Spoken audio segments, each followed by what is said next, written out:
And we're back. Hi, everyone. Hello, everyone. So today we're talking about home ownership.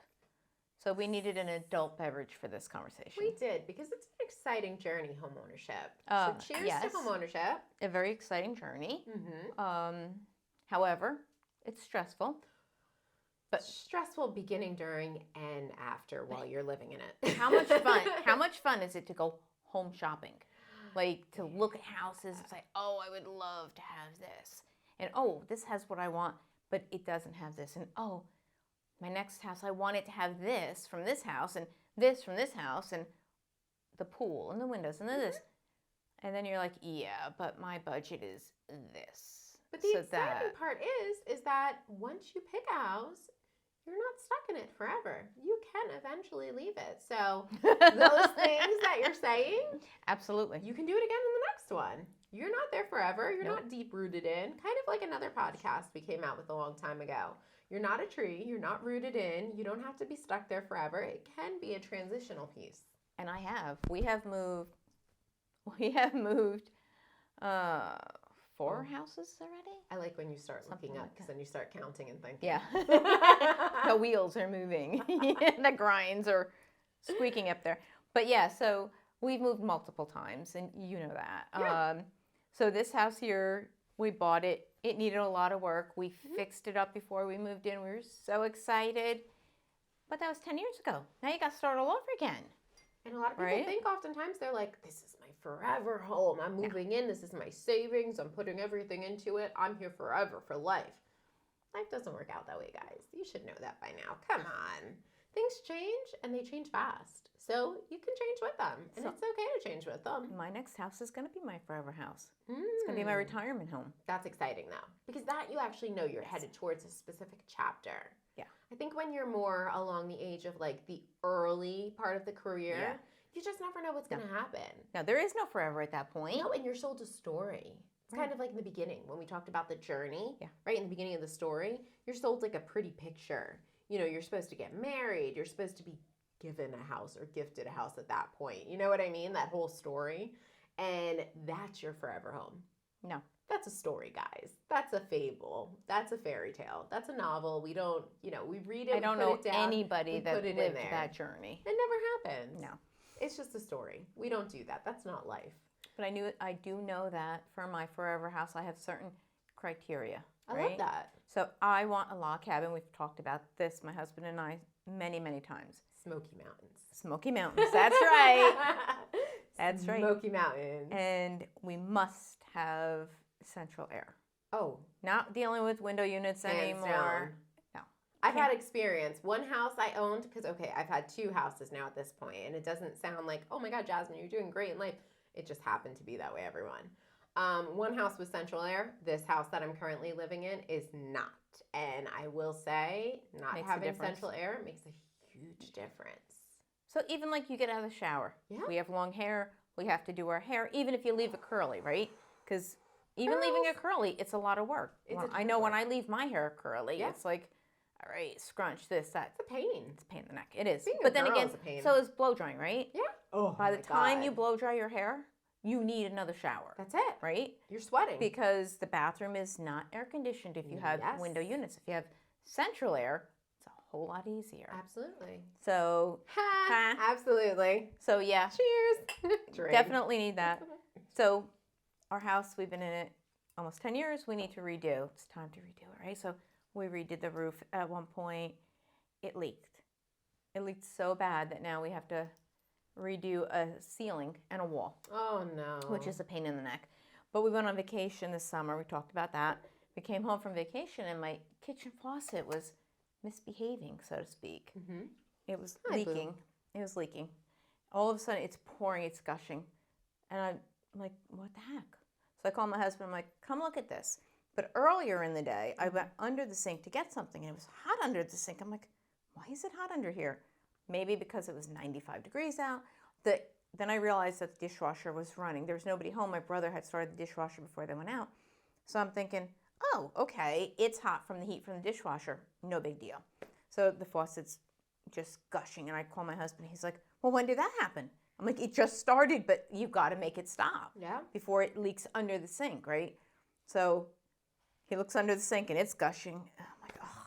So we make this executive decision that we're going to shut the water and we're going to go to dinner. We're going to deal with this after. Because at that point, there's nothing we can do, right? But just walked in on it. Right. Got home from vacations doing this. Okay. Go to dinner, come home. My mother-in-law is like, I'll help you clean under the sink. You take the stuff out. I'll dry it all off.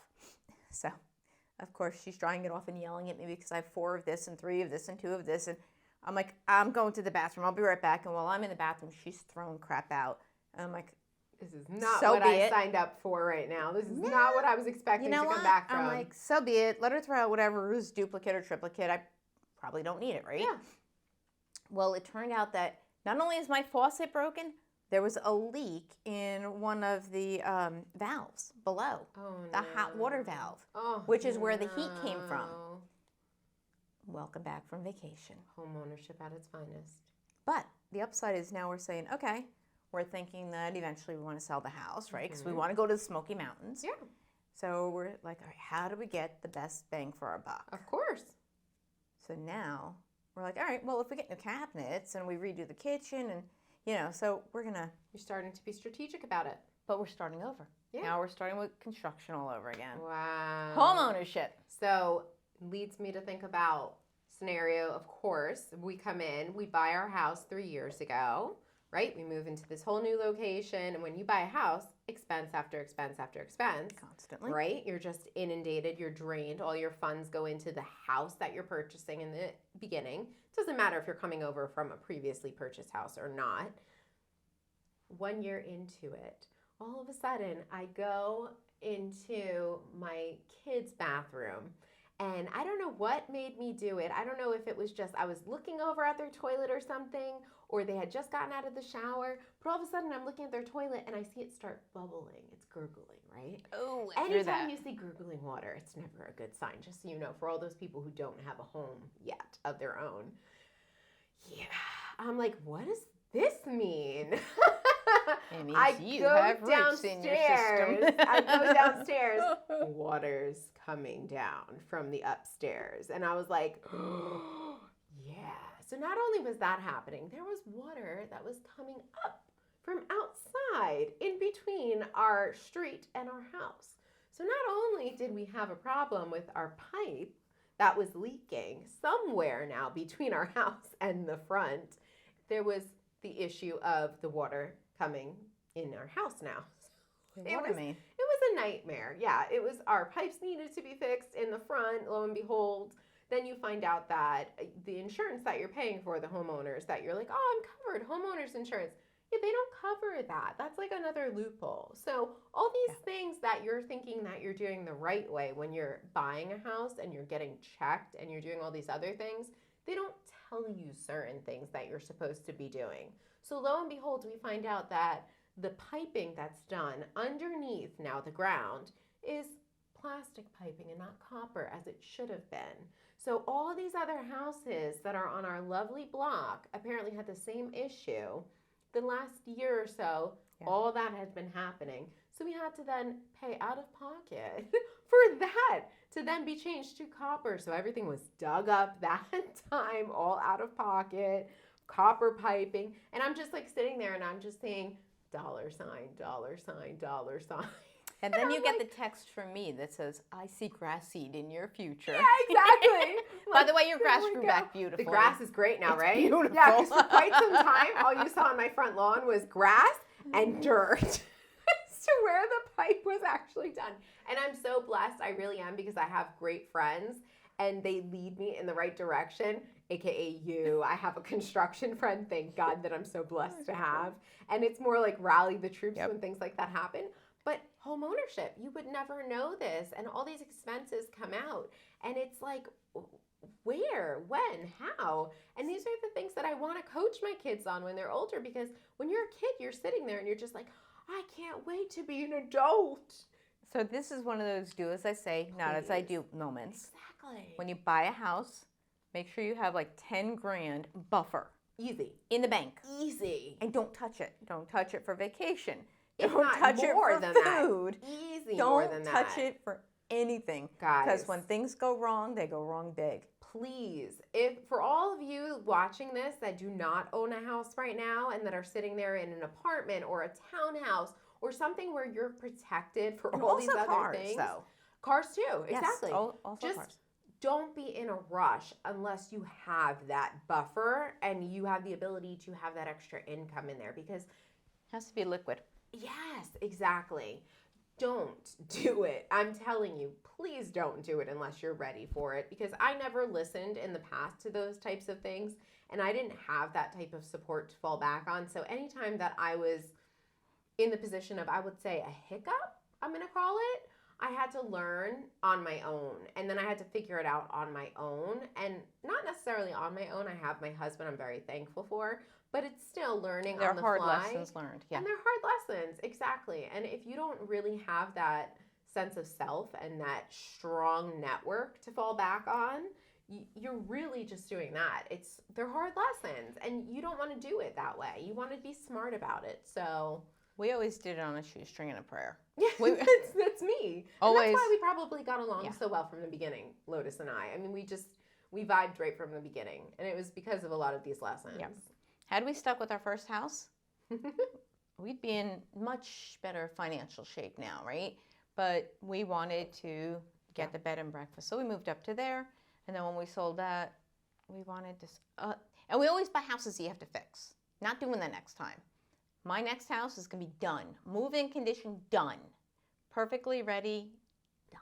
Yeah, and I'm going to be open and honest. I don't say that this is my forever home, like I'm going to be here forever. I wholeheartedly think that there's going to be another house in my future.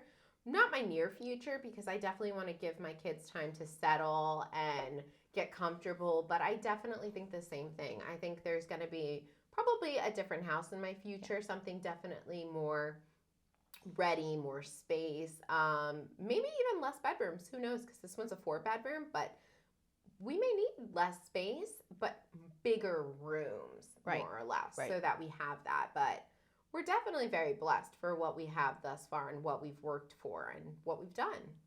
Us too. I mean, this house is funny because when we bought this house, we were like, okay, we're going to do this in this room, and we're going to make the garage this, and we're going to do this, and high dreams, right? High expectations. Even the garage we never finished. And it's like, because, you move in and then you're like, you start, okay, we're going to use the front door. Forget the whole idea of making the garage like a mudroom. Yeah. Never made it that way. But you know what? It works. It works. It works. We enjoy it. We like the house. Yeah. The office downstairs that was like our formal living room, or the living room downstairs, is now my office. Don't you love it? And it makes sense. It does make sense. Except for when people come in and just drop stuff in there. I'm like, no, can we keep this room clean? This is my space. And my everybody space. says no. They're like, and they don't have to say no. They just have to drop their stuff. Because they arbitrarily put stuff there. So that's how you know they're saying no, because they're rebelling by doing that. And it's not even a conscious thing, though. Yeah. You have to clean your car because you have extra people. Yeah. Well, where's the crap going to go? Goes there. Because it's the first room in the house. That's it. Right? Mm-hmm. And this one has taken over 3/4 of my office. I love her. Between her playpen. She chose me today, by the way, guys. She did. She chose me. Yes, you're both in plaid. Yeah, we kind of jive. We kind of jive. We kind of contrast a bit, but we kind of jive. So yeah. This is my lovely pet, by the way, and this is what it says, Lovely Pet High School, just in case any of you are wondering what this says. It's Lovely Pet High School. And she is out cold. She's like, she loves this. I'm just comfortable on Jazmin. That's it. But she has taken over 3/4 of my office between her little play yard, her crate, her big blanket, everything. That's it. She chose it.